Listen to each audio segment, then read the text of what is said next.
We put our severely autistic child in an institution. 2 years ago we made the decision to put our 18-year-old severely autistic nonverbal child in an institution.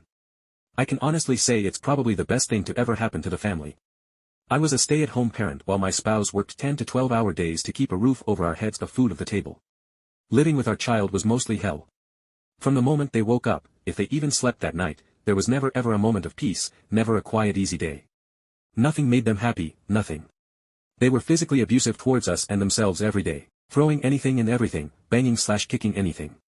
They would shut the door to their room, lay on the floor in front of it and just kick it for hours and hours and hours. Think running on the door, sometimes I still feel the way it would vibrate the whole house. Walls would have holes in them, windows broken, they broke 5, doors would need replaced yearly. If you weren't paying attention to them you'd get your hair pulled hard, sometimes dragged to the floor or slapped. One time we all shaved our heads so they wouldn't have anything to grab, and oh boy did that make them more angry. You ever seen a grown 16-year-old have a total meltdown because they couldn't pull your hair? Communication was always a problem, they just refused to learn anything. Not for lack of trying on our end either.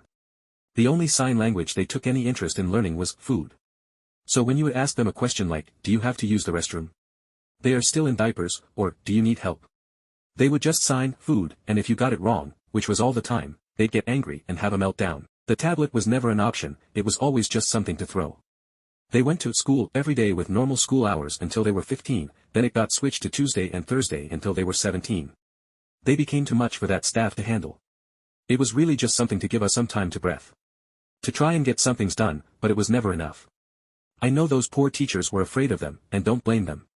It was the only break we ever got, and we desperately needed it. My favorite time of day was putting them on that school bus in the morning. Then every time I would dread seeing that bus come back up our road in the afternoon. Sometimes I don't think they were happy to see me either. My other older kids were always stressed and worn down. Heads always on a swivel. It made me feel like a shitty parent.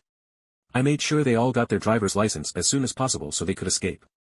Then I found myself becoming increasingly jealous of them because they could leave. I wanted to leave with them every day, anything was better than being home with them.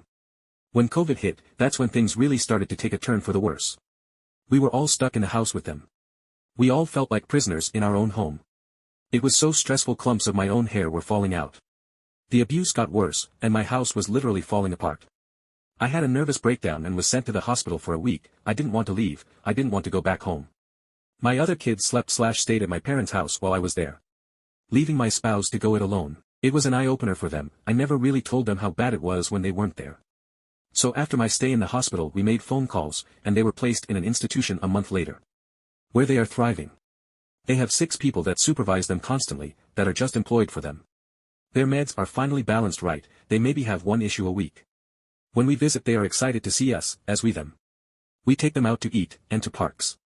They have an excellent life of their own. Communication is still a little iffy, but I believe progress is being made because of those wonderful people. The day we took them to the institution I remember feeling awful for not being upset, for not crying. All I remember feeling was relief and excitement. It took us months to feel some kind of normal, like we forgot how to be human. We got so used to being a doormat all the time we didn't know what to do with ourselves. My older kids started staying home more.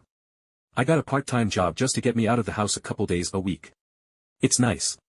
So do I have regrets? Yes. Is one of those regrets putting them in an institution? No. My older kids, my spouse and I are finally able to breathe.